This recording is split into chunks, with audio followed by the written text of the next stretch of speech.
یہ فرمان کالی کملی والی کی۔ حضرت ابو ہریرہ رضی اللہ تعالیٰ عنہ روایت کرتے ہیں کہ اللہ کے نبی نے فرمایا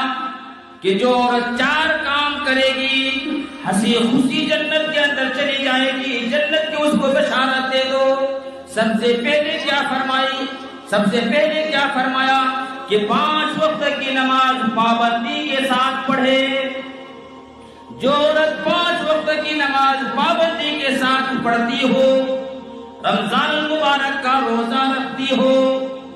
میرے دوستو اپنی عزت اور ناموس کی حفاظت کرتی ہو،